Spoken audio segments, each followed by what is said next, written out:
Bismillah, alhamdulillah, wassalatu wassalamu ala rasulillah wa ala alihi wa sahbihi wa mawalah. Kita bertemu lagi dalam kajian ilmu hadis. Dan sekarang kajian ilmu hadis tentang macam-macam ditinjau dari sudut mata rantai hadis atau tobakot, ya, yaitu bagian ke-6. Mata rantai hadis berdasar tobakot itu sebagai bagian yang ke-6. Jadi perlu mengenal kita tingkatan yang meriwayatkan hadis atau yang orang-orang atau ulama yang menjadi mata rantai hadis tersebut. Pengertian tobakot atau mata rantai, tobakot itu jamak dari tobakoh, yang menurut bahasa adalah suatu generasi. Ya. Jadi ini bukan generai, tapi generasi.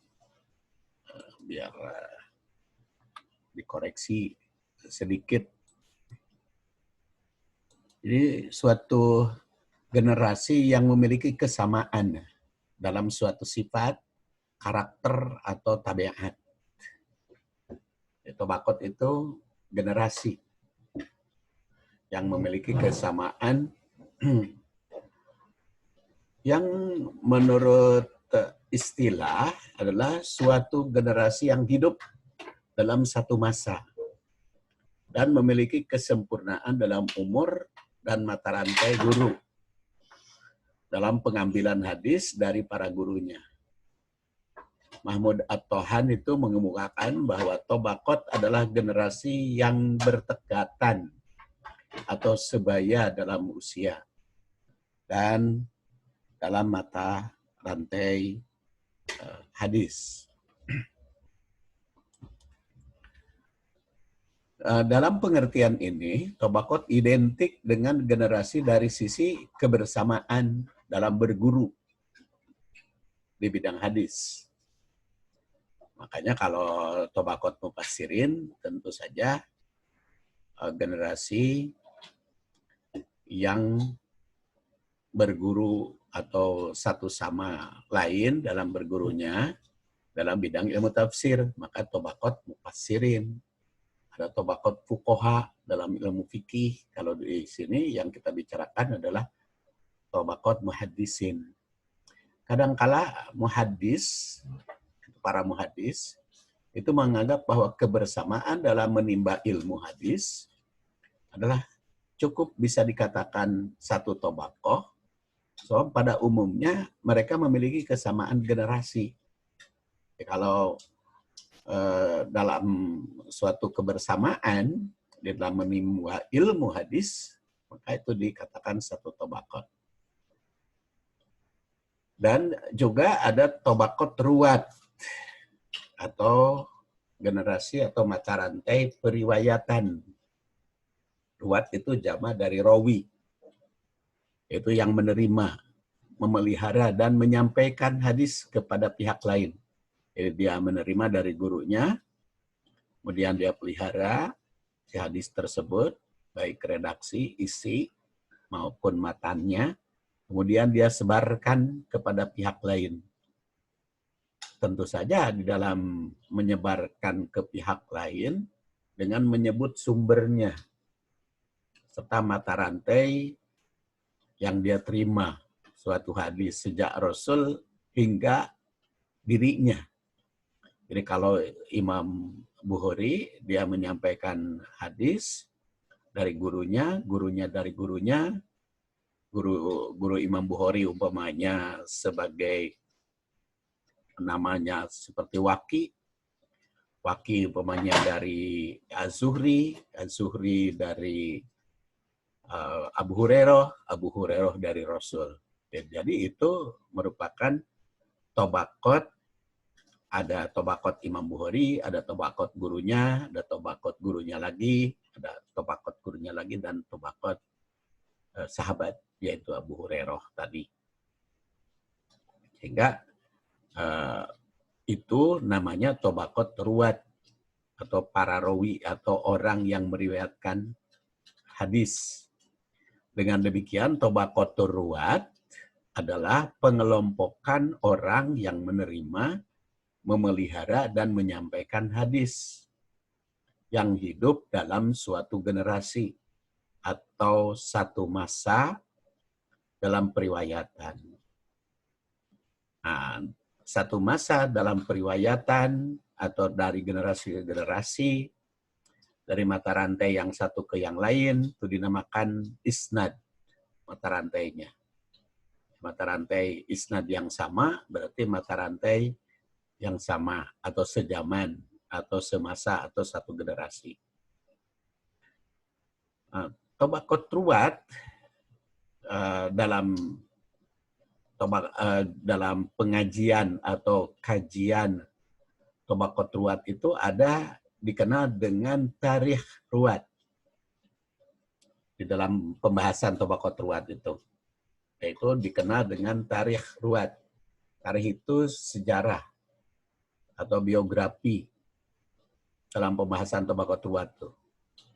Makanya ilmu tarikh itu sangat penting, atau sejarah para rawi sangat penting di dalam tobaqat ini, dan itu dinamakan tarikhur ruwat.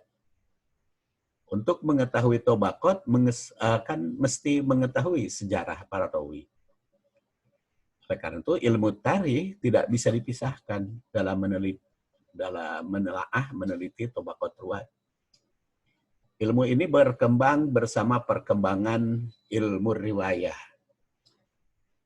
atau ilmu riwayat atau ilmu riwayah. Riwayah adalah periwayatan. Perhatian para ulama dalam membahas ilmu ini didorong oleh suatu maksud untuk mengetahui dengan sebenarnya hal ihwal para rawi atau orang yang meriwayatkan hadis, yang disebut rijalus sanad atau tokoh dalam meriwayatkan atau mata rantai hadis. Walaupun rijal itu jamak dari rojul yang berarti laki-laki, tapi maksudnya ini termasuk juga perempuan. Pemimpin atau tokoh dalam meriwayatkan atau mematarantaikan hadis. Tapi dalam bahasa Arab, pemimpin atau tokoh itu sering disebut rijal. Karena kan ada peribahasa syubbanul yaum, rijalul ghad. Pemuda hari ini, pemimpin hari esok. Jadi pemuda hari ini, hari esoknya jadi tokoh. Jadi disebut rijal, baik laki-laki maupun perempuan. Walaupun seperti dikatakan bahwa rijal itu merupakan jamak dari rojul. Nah, dalam menelusuri tobaqat ruwat, ulama hadis menanyakan kepada para rawi. Jadi dalam meriwayatkan hadisnya itu, ulama hadis itu menelusuri,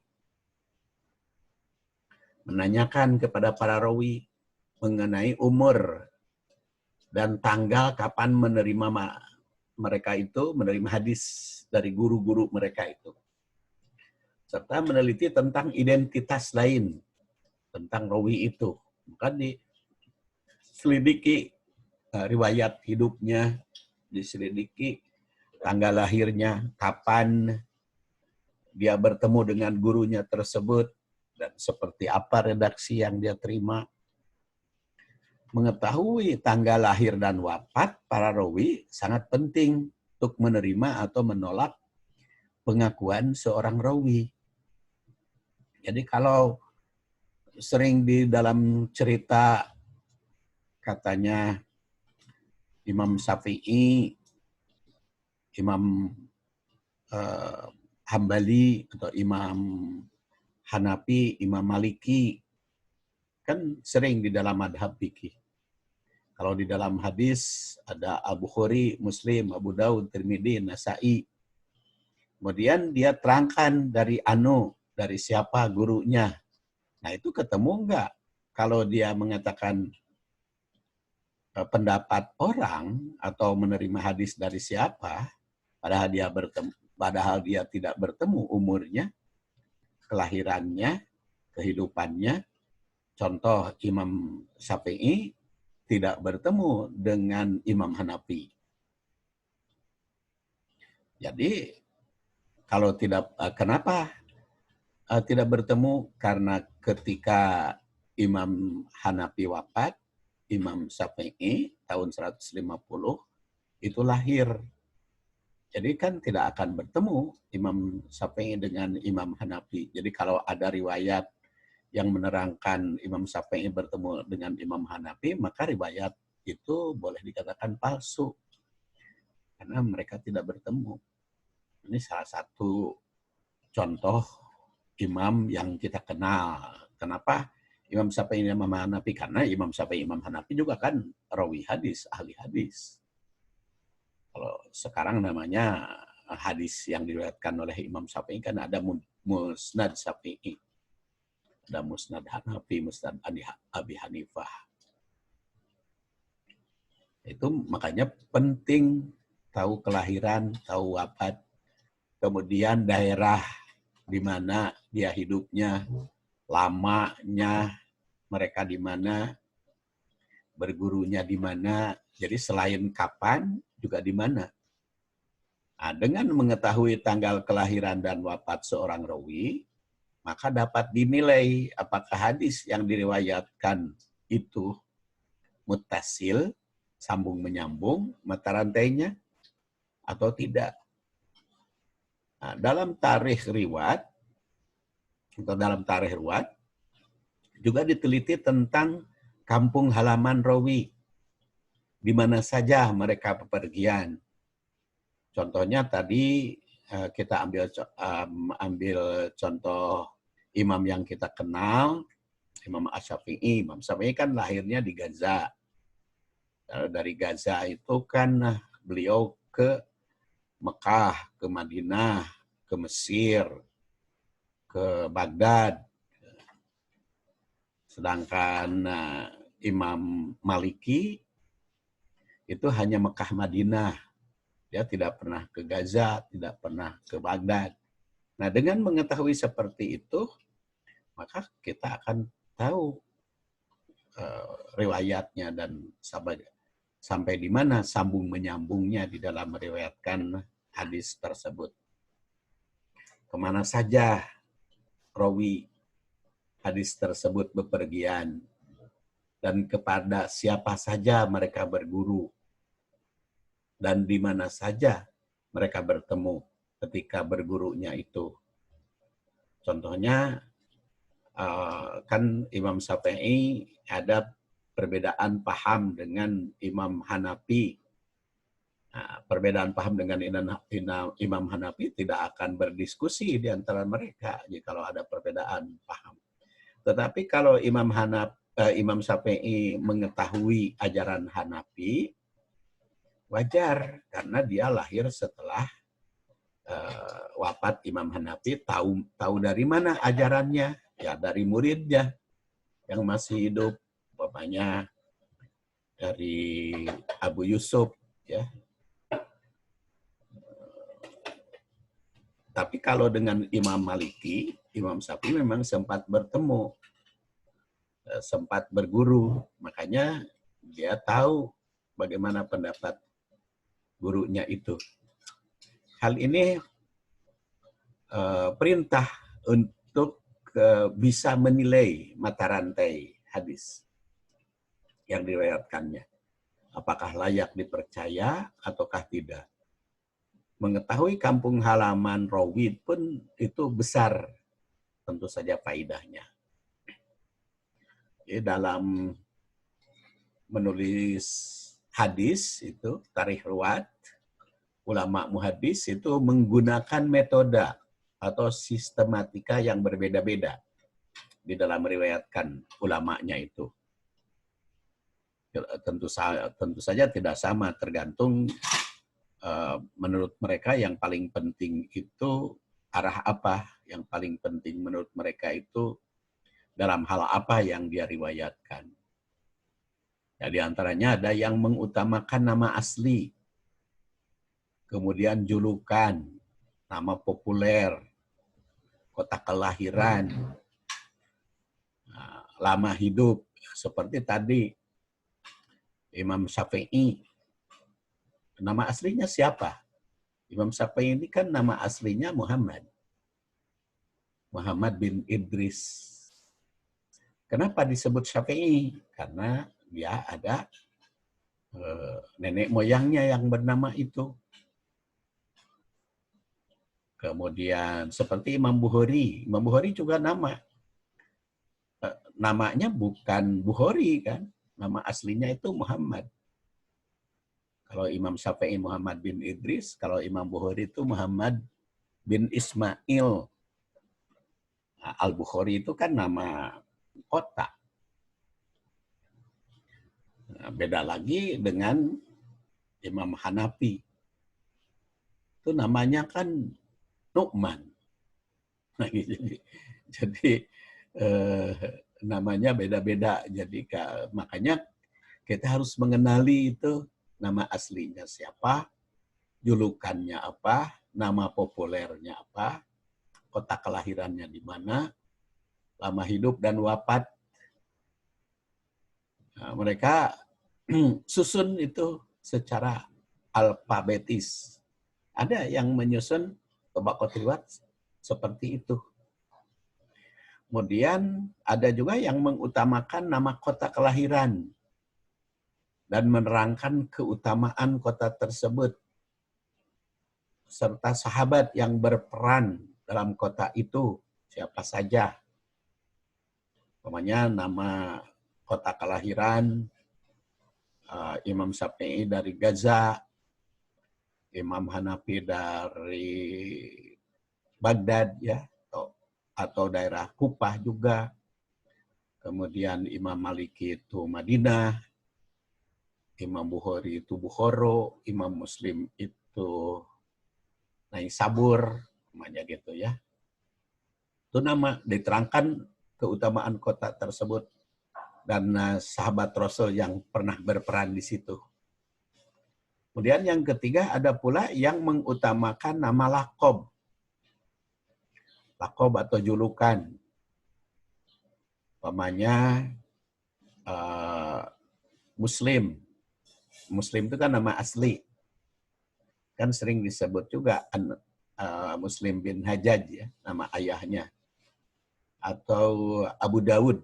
Abu Daud itu kan karena punya anak namanya Daud. Padahal nama dia Sulaiman. Ada yang mengutamakan lakob atau nama populer. Baru identitas, penjelasan lebih lanjut.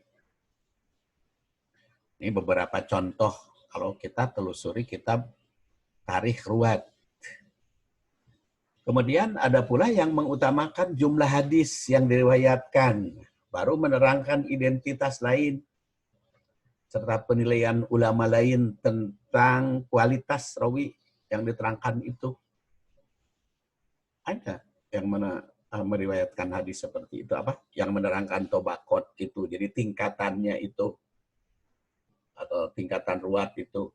Jadi ada yang menggunakan tingkatan. Yang pertama adalah nama asli, tingkatan nama asli. Kemudian disusun secara alfabetis. Ada yang mentobakot atau menerangkan satu tobakotnya berdasar kepada kota kelahiran. Satu tobakotnya. Jadi ini tobakot pertama, nama aslinya Ahmad, jajarkeun Ahmad. Nama aslinya Muhammad, jajarkeun dalam satu kitab itu, salah satu bab itu. Kan dalam kitab hadis kalau kita bicara Muhammad itu banyak sekali ya. Ada Muhammad bin Idris As-Syafi'i, ada Muhammad bin Ismail Al-Bukhari, ada Muhammad At-Tirmidzi ya. Jadi banyak Muhammad itu. Jadi ada yang mengutamakan nama asli. Ada pula tadi yang mengutamakan kota kelahiran. Makanya Tobaqot ulama Madinah, Tobaqot ulama Parsi atau ulama Basroh atau ulama Yaman. Ada pula yang membuat tobaqot atau tingkatan mengutamakan nama lakob. Abu Wungkul gitu ya. Ada Abu Hurairah, ada Abu Dawud, ada Abu Isa, ada abu yang lain dikumpulkan. Kemudian disusun. Kemudian yang keempat, ada yang mengutamakan jumlah hadis yang diriwayatkan. Jumlah terbanyak di atas 1000. Nah, yang meriwayatkan hadis di atas 1000, kalau sahabat, ya seperti Abu Hurairah, itu di atas 1000. Ibnu Umar, kemudian Aisyah, ada yang dari 100 sampai ke 1000, dan seterusnya. Itu mengutamakan jumlah hadis yang diriwayatkan. Baru dia terangkan identitas rawi tersebut. Ada pula yang kelima, yang mengutamakan tabaqat atau generasi rawi yang diungkap. Jadi generasinya. Soalnya tabaqat generasi tabi'in, generasi atba tabi'in, generasi sahabat, generasi berikutnya. Itu tarikh ya di dalam menjelaskannya. Kita lihat pemanya contoh kitab tarikh. Pertama Tarikhul Kabir, karya Imam Muhammad bin Ismail Al-Bukhari. Beliau lahir 194, wafat 252, ada juga yang mengatakan 256 ya. Dalam kitab tersebut Imam Bukhari menerangkan biografi dari gurunya yang pernah memberikan hadis kepadanya, baik dari golongan tabi'in maupun sahabat. Sampai kurang lebih 40.000 orang dia terangkan. Baik mereka itu laki-laki maupun perempuan. Baik mereka itu yang sikoh atau yang dapat dipercaya, maupun yang guer sikoh yang kurang dipercaya. Nama-nama rawi itu disusun secara alfabet. Akan tetapi nama yang pertama ditaruh atau disimpan pada bab pendahuluan adalah nama yang menggunakan Muhammad. Jadi nama Muhammad itu lebih diutamakan, sama dengan nama dia ya, Al-Bukhari juga namanya Muhammad. Muhammad bin Ismail. Setiap nama dijadikan satu bab dan disusun secara alfabetis atau alfabetis Arabiah dengan mengutamakan nama leluhur. Kitab tersebut terdiri dari 4 jilid besar. Nah, pada cetakan Hyderabad tahun 1362 Hijriah, kitab tersebut dijadikan 8 jilid. Kemudian terbit berikutnya 10. Kemudian Tarikh Naisabur, ini karya Imam Muhammad bin Abdullah Al-Hakim An-Naisaburi. Jadi Imam Hakim juga kan sering kita dengar nama Al-Hakim. Itu sebetulnya Hakim itu namanya Muhammad. Muhammad bin Abdullah Al-Hakim An-Naisaburi. Itu yang wafat 405 Hijriah atau lahir 321. Kitab ini merupakan kitab tarikh yang terbesar dan banyak faedahnya bagi para fuqaha atau ahli fikih. Hanya saja kitab ini telah hilang. Ya, hanya ditemukan dalam koleksi cuplikan yang terdiri dari beberapa lembar. Walaupun kitabnya besar, tapi sempat hilang. Dan sekarang kutipan-kutipan dari situ yang ada. Kemudian yang ketiga, Tarikh Baghdad, karya Abu Bakar Ahmad Ali Al-Baghdadi. Jadi kalau Imam Hakim nama aslinya Muhammad, kalau Abu Bakar al-Baghdadi namanya Ahmad Ali al-Baghdadi, yang dikenal dengan nama Al-Khatib al-Baghdadi. Dia lahir 392, wafat 463 Hijriah. Kitab yang besar faedahnya ini memuat biografi dari ulama-ulama besar dalam segala bidang ilmu pengetahuan. Jadi sebanyak 7.831 orang, dan disusun secara alfabetis juga. Rawi yang sikot, lemah, dan yang ditinggalkan, hadisnya dimasukkan semuanya dalam kitab ini. Dan ini terdiri 14 jilid, dicetak di Kairo, juga sudah tersebar. Selain kitab-kitab tersebut di atas, masih banyak tentu saja kitab tarikh ruwat. Antara lain Al-Ikmal, Firaq il-Ibtiyad, An-Mu'talib wal-Mukhtalib, karya Al-Hafidh Abi Nasr. Kemudian ada juga kitab Tahdhibul Kamal fi Asma'ir Rijal, karya Al-Hafidh Jamaluddin, yang tahun 652 sampai 742 Masehi, dan masih banyak lagi. Sekarang kita kenal sekilas tentang tobaqot ruwat itu sendiri. Ilmu tobaqot ini termasuk bagian dari ilmu rijalil hadis. Kenapa dikatakan ilmu rijalil hadis? Karena objek yang dijadikan pembahasan adalah rawi atau orang yang meriwayatkan hadis, yang disebutkan juga sanad atau mata rantai suatu hadis. Perbedaannya terletak pada fokus penelitian dan penguraiannya. Dalam ilmu rijalil hadis, para rawi dibicarakan secara umum tentang hal ihwal, biografi, cara-cara menerima dan memberikan hadis. Sedangkan ilmu tobaqot menggolongkan para rawi tersebut dalam satu atau beberapa golongan. Jadi kalau ada perbedaan antara ilmu rijalil hadis dengan ilmu tobaqot, kalau ilmu rijal mah bicara saja tentang ulama-ulama yang meriwayatkan hadis secara gamblang biografinya.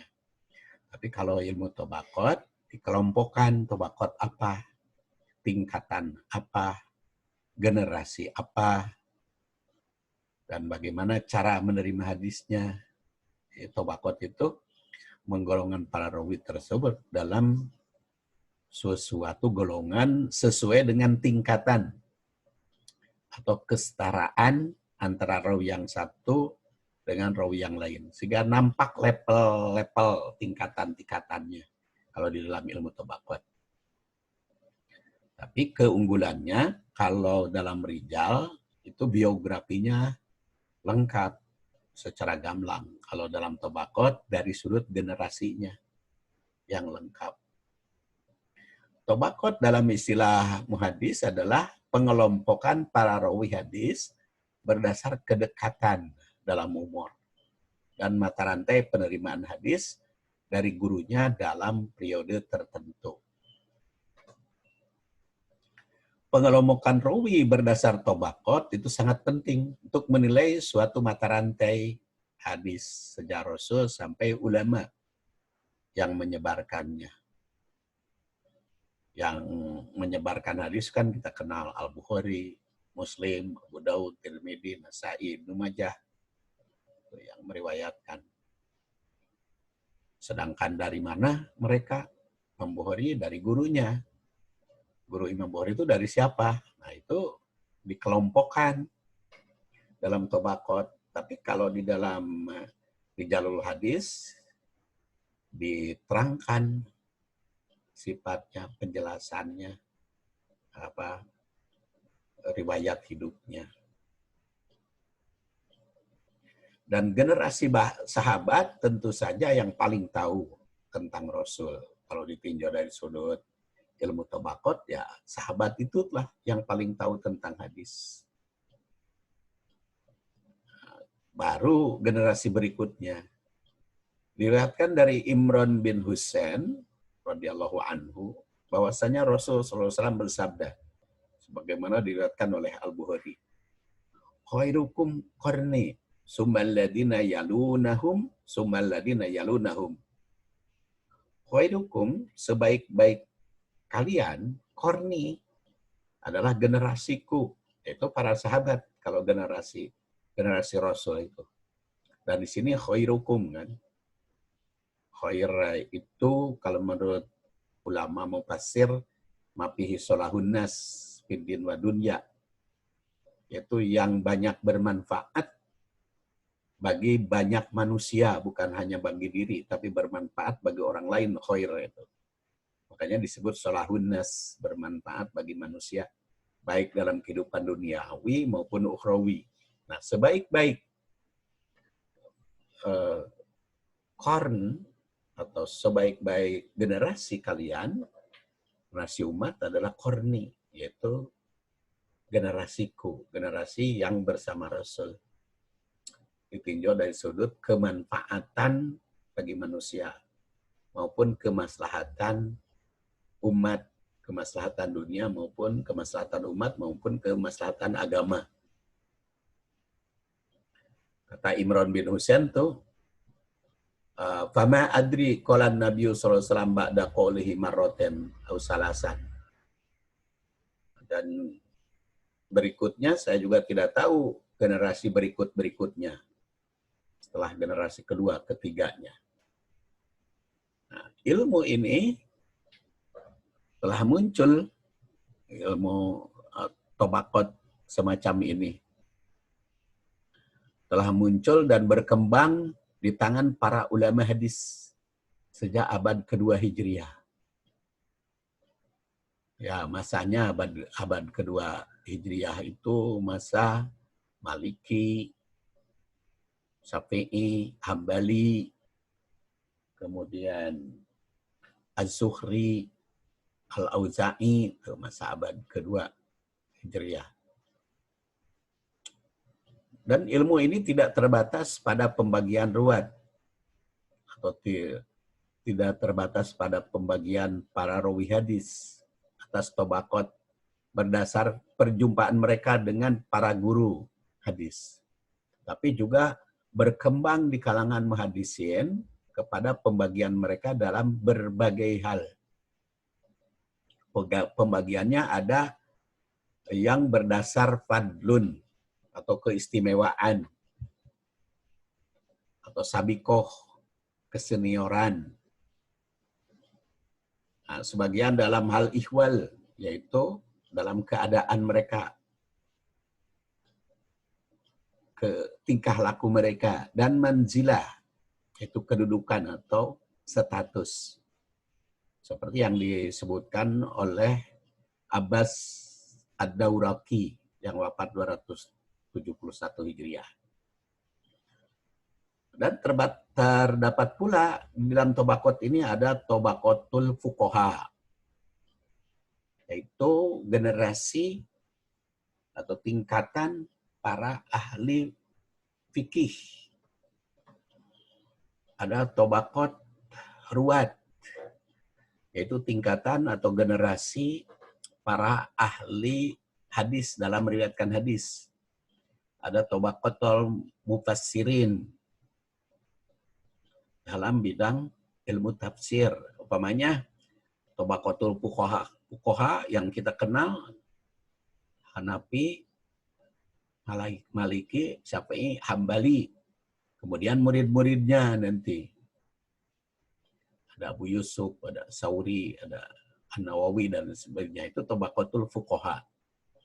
Kalau tabaqat ruwat yang meriwayatkan hadis, ya seperti kalau yang mentahrij atau mengeluarkan atau mempublikasikan, ya Bukhari, Muslim yang kita kenal. 6 imam itu. Ada tabaqatul mufassirin, tingkatan ahli tafsir. Sahabat juga ada ahli tafsir, pamannya Ibnu Abbas. itu lebih dikenal Tabaqatul Mufassirin. Kemudian berikutnya ada Qatadah Mufassirin. Kemudian berikutnya Tabaqatul Mufassirin itu ada Ibnu Jarir ya, At-Tabari. Kemudian nanti setelah Ibnu Jarir At-Tabari itu Tabaqat berikutnya namanya Ibnu Jauzi atau generasi berikutnya terus menerus ya. Nah itu Tabaqatul Mufassirin, ahli di dalam tafsir Al-Quran. Dan seterusnya tentu saja masih ada nanti Tabaqat ahli tasawuf, Tabaqat yang lain-lain. Nah, penyusunan kitab yang berkaitan dengan ilmu ini terus berlanjut dan berkembang itu hingga abad 9. Bahkan muncul sistem pembagian Tabaqat dalam bidang keilmuan yang lain. Misalnya Tabaqat Al-Qurra, ahli dalam bidang bacaan. Ada Tabaqatul Fuqaha, fikih. Ada Tabaqat Sufiyah, ahli tasawuf. Ada Tabaqat Su'ara, syair. Dan masih banyak lagi. Imam Ash-Shawkani itu mengatakan faidah ilmu Tabaqat ini adalah keamanan dari bercampurnya atau mutasyabih para tokoh hadis yang memiliki kesamaan seperti yang sama namanya atau kauniyah julukan atau yang lain, terutama untuk menilai apakah mata rantai hadis itu diteliti sambung menyambung atau tidak. Itu kalau dalam bidang atau tabaqat hadis. Tabaqat fikih, ahli fikihnya. Kan ada ahli hadis itu kritis di dalam periwayatan hadis. Tapi tentu saja ahli hadis kritis dalam periwayatan hadis, tapi kalau urusan makna fikihnya kan tidak begitu kritis. Sebaliknya ahli fikih, dia kritis dalam bidang fikihnya, tapi urusan periwayatan tidak begitu kritis. Yang penting ada hadis itu kesesuaian sering dikutip. Makanya tidak aneh kalau kita lihat di dalam Ihya Ulumuddin ya, kata ya Imam Ghazali. Kenapa itu hadis-hadisnya tidak begitu kritis dia telusuri. Sehingga yang dhaif, yang maudhu juga dia kutip. Karena dia bukan tabaqat hadis. Ada yang mengatakan tabaqat tasawuf. Ada juga yang mengatakan tabaqat yang lain pada Imam Ghazali. Nah, dengan tabaqat ini dapat diketahui pula nama seorang tokoh. Kalau tabaqat ruwat hadis, tokoh hadis dalam level mana? Apakah sahabat atau tabi'in atau berikutnya pasca sahabat dan generasi berikutnya. Dan tabaqat ruwat hadis yang kita bicarakan, tentu kita akan lebih banyak bicara tabaqat hadis ya. Karena nanti kalau tabaqat mufassirin mah dalam ulumut tafsir dibahasnya. Tabaqatul fuqaha dalam ilmu fikih dibahas secara rinci.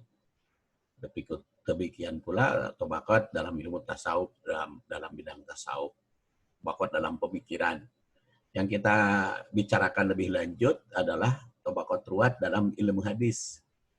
Yang pertama, tabaqat ruwat ilmu hadis itu adalah sahabat. Yang kedua tabi'in, yang ketiga atba tabi'in, dan yang keempat tabi'ul atba. Tapi akan saya jelaskan pada bagian berikutnya. Kita akhiri. Subhanakallahumma wa bihamdik. Asyhadu an la ilaha illa anta astaghfiruka wa atubu ilaik. Wassalamualaikum warahmatullahi wabarakatuh.